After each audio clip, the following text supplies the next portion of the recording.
MP হয়ে বৈধ পথে এলাকার উন্নয়ন করা প্রায় অসম্ভব বিষয়।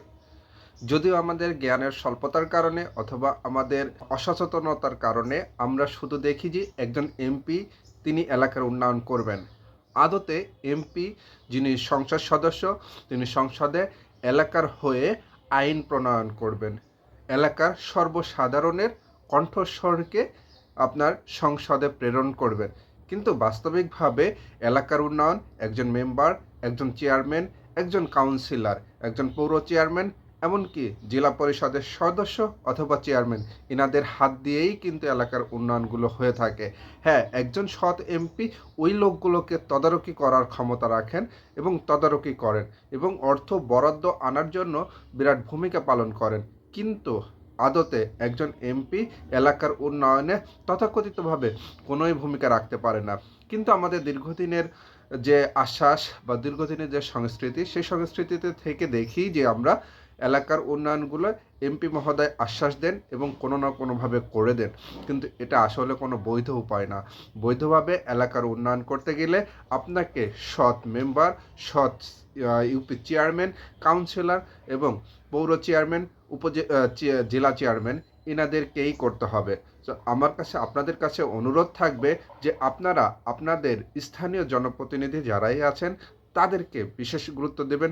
তেনারাই যদি ভালো হন, সৎ হন, যোগ্য হন এবং ওই কাজে পারদর্শী হন, তাহলে কিন্তু এলাকার প্রকৃত উন্নয়ন হবে।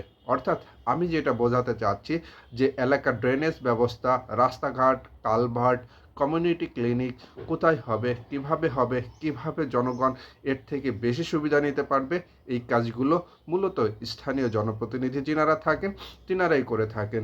যদিও আমাদের সমাজ ব্যবস্থায় অনেকে বলে মেম্বার পদটাকে খুব ছোট করে দেখার চেষ্টা করেন।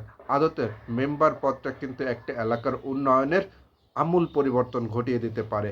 আমি যদি মেম্বার হই, যদিও আমাদের সমাজ ব্যবস্থায় খুব অর্ধশিক্ষিত অথবা যিনি শিক্ষিত নন, এলাকার মাতুব্বাড়ি করতে চান এই টাইপের লোকজনও কিন্তু মেম্বার হয়ে থাকেন। চেয়ারম্যানও এরকমের টাইপের লোকজনই, যাদের একটু টাকা আছে বা একটু সম্মান কিনতে চান, তিনারা এই চেয়ারম্যান হয়ে থাকেন। আদতে এই পদগুলোতে যদি যোগ্য মানুষ আসে, এলাকার উন্নয়ন অটোমেটিক্যালি হবে বলে আমি মনে করি। এই জন্য বর্তমানে ত্রয়োদশ জাতীয় সংসদ নির্বাচনের আর তোড়জোড় চলতেছে এবং আমরা এটা নিয়েই চিন্তাভাবনা করতেছি এলাকার উন্নয়ন শুধুমাত্র এমপি মহোদয়ের হাত দিয়েই আসবে, বা যিনারা সংসদ সদস্য পদপ্রার্থী আছেন তিনারাও তিনাদের নির্বাচনী ইশতেহারে শুধু প্রতিশ্রুতির ফুলঝড়ি ছড়িয়ে যাচ্ছেন, কিন্তু এটা আসলে এর 99%ই ফ্লপ হবে। বাট আমরা যদি একটু সচেতন হই, এর পরপরই হয়তোবা আমাদের স্থানীয় সরকার নির্বাচন হবে। সেই নির্বাচনে আমাদের এলাকার উন্নয়নের জন্য এলাকার জনপ্রতিনিধি যেন ভালো হয় এবং সেজন্য আমাদেরকে পদক্ষেপ নিতে হবে। এবং যারা স্থানীয় সরকার নির্বাচনে অংশগ্রহণ করতে চান তেনাদেরকে আমি অনুরোধ করব, যোগ্য মানুষগুলো এখানে আসুন।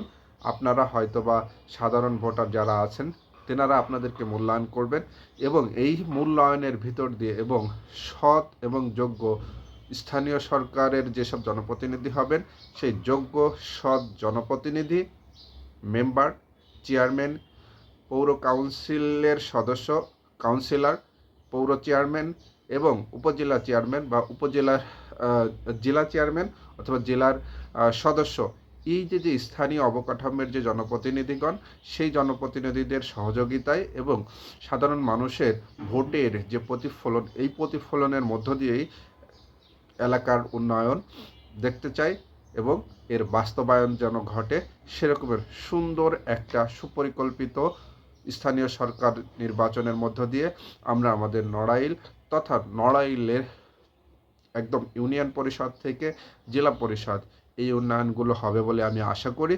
এবং এখানেও সচেতন তরুণ তরুণী যারা আছেন তিনারাও বড় ভূমিকা পালন করবেন। প্রজ্ঞা এবং তারুণ্যের শক্তি এই দুইয়ের সমন্বয়ে নড়াইলের উন্নয়ন গ্রাম থেকে শহরে ছড়িয়ে পড়ুক, সেই কামনায় বিদায় নিচ্ছি।